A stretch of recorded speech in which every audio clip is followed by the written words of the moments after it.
Welcome to 9 plus news war room with Ravi. దేశవ్యాప్తంగా వరుసగా జరుగుతున్నటువంటి రోడ్డు ప్రమాదాలు ఇప్పుడు చాలా ఆందోళన కలిగిస్తున్నాయి. అతివేగం, హిట్ అండ్ రన్ ఘటనల్లో చాలామంది అమాయకులు తమ ప్రాణాలను కోల్పోతున్నారు. రీసెంట్గా నార్సింగ్లో వేగంగా దూసుకొచ్చిన ఒక కారు ఢీకొనడంతో రిటైర్డ్ ఆర్మీ ఉద్యోగి మృతి చెందాడు. ఇక అదే ఘటనలో మరో ఇద్దరు తీవ్రంగా గాయపడ్డారు. ఇక ఇలాంటి మరో ఘటనలో అటు కారు నడిపినటువంటి ఇద్దరు వ్యక్తులు వైద్య విద్యార్థిని ప్రియాంక మృతికి కారణమయ్యారు. ఇక కొండాపూర్లో కూడా రీసెంట్గా ఒక కారు బైక్ని ఢీకొట్టడంతో ఒకరు ప్రాణాలు కోల్పోయారు. ఇట్లా ఒకటి కాదు రెండు కాదు, దేశవ్యాప్తంగా చూసుకుంటే వందలు వేలలో ప్రతిరోజు కూడా ఇలాంటి కేసులు నమోదవుతూనే ఉన్నాయి. ఇలా ఈ ప్రమాదాలను చూస్తుంటే కనుక నిజంగానే మనకు రోడ్డు భద్రత పైన కూడా అనేక ప్రశ్నలు తలెత్తుతున్నాయి. అసలు ఈ ప్రమాదాలకు కారణం ఎవరు? Drunk and drive, hit and రన్లను అరికట్టేందుకు నిజంగా కఠిన చర్యలు అవసరమా?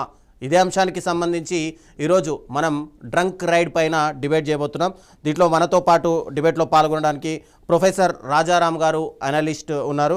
మరి కాసేపట్లో గాంధీ గారు రిటైర్డ్ ఆర్టీఓ ఉన్నారు. మరి కాసేపట్లో వెంకటేష్ గారు మెడికో, ప్రియాంక రీసెంట్గా చనిపోయింది, వాళ్ళ ఫాదర్ కూడా జాయిన్ కాబోతున్నారు. ముందుగా ప్యానెల్లో ఉన్నటువంటి సభ్యులందరికీ గుడ్ ఈవినింగ్. ఎస్ రాజారాం గారు చెప్పండి, ఈ డ్రంక్ అండ్ డ్రైవ్లు రోజు రెగ్యులర్గా ఇవి జరుగుతూనే ఉన్నాయి. అంటే నిజంగా ఇలాంటి దాంట్లో పోలీసులు విఫలమవుతున్నారా, లేక ఎన్ని చట్టాలు తెచ్చినా కూడా ప్రజల్లోనే మార్పు రావట్లేదు? అసలు మనకి డ్రంక్ అండ్ డ్రైవ్లు మెయిన్ రోడ్ల మీద చాలానే జరుగుతున్నాయండి.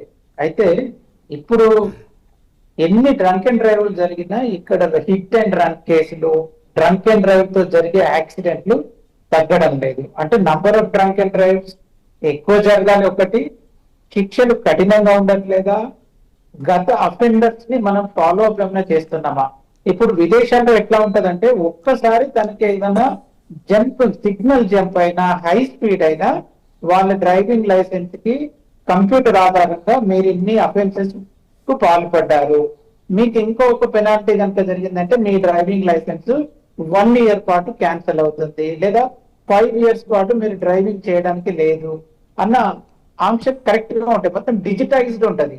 ఇక్కడ ఒకడు యాక్సిడెంట్ చేసినాక జైలుకు పోయొచ్చి మళ్ళీ డ్రైవింగ్ చేసి మళ్ళీ లైసెన్స్ తీసుకునే అవకాశాలు కూడా ఇండియాలో బాగా జరుగుతున్నాయి. గతంలో తన మీద ఉన్న నేరాలేంటి, డ్రైవింగ్ పరంగా అన్నది సరి అయిన ట్రాకింగ్ ఉండట్లేదు అన్నది వాస్తవం. ఇంకా డ్రంక్ అండ్ డ్రైవింగ్ టెస్ట్లు ఎక్కువగా ఇక్కడ ఎన్ని చిన్న మైనర్ అయినా మేజర్ అయినా అవన్నీ కూడా డ్రైవింగ్ లైసెన్స్ నంబర్ కి సంబంధించి ఎట్లయితే మన మీద ఎన్ని ఫైన్స్ ఉన్నాయో బయటకు వస్తున్నాయో, ఆ ఫైన్స్ కి ఆధారంగా శిక్షలు పడ్డాయా లేదా, ఆ ఫైన్స్ కి ఆధారంగా వీళ్ళు మళ్ళీ మారారా లేదా, ఇంకొక నేరం కనుక వీళ్ళు చేసినట్టయితే చిన్నదే కావచ్చు, రెడ్ లైట్ జంపింగ్ ఉన్నా అది కూడా ఒక సిగ్నల్ జంపింగ్ అంటారు, అది జంపింగ్ ఉన్నా కానీ ఈ శిక్ష కఠినంగా ఉన్నప్పుడే ఈ సివిక్ సెన్స్ ఉండాలండి. వీళ్ళు ఎన్ని చేసినా ప్రజల్లో సివిక్ సెన్స్ రావాలి. మేము తాగి నడపవచ్చు అన్న భావన కంప్లీట్ గా పోయినప్పుడు ఆ భయం ఉండాలి, వాళ్ళలో మార్పు రావాలి. పోలీసులు మరింత కఠినంగా వ్యవహరించాల్సిన అవసరం ఉంది. అట్లాంటప్పుడు మాత్రం వీటి మాత్రం ఏమైనా అరికట్టగలుగుతాం. ఎస్ మనతో పాటు మెడికో రీసెంట్గా రాజమండ్రిలో ఈ ఘటన దేశవ్యాప్తంగా కూడా సంచలనం సృష్టించింది. మెడికో ప్రియాంక వారి ఫాదర్ వెంకటేష్ గారు కూడా మనతో పాటు ఉన్నారు. వెంకటేష్ గారు చెప్పండి, ఇది నిజంగా మాట్లాడడానికి కూడా ఇది ఒక దురదృష్టమైనటువంటి ఒక విషయం అని చెప్పుకోవాలి.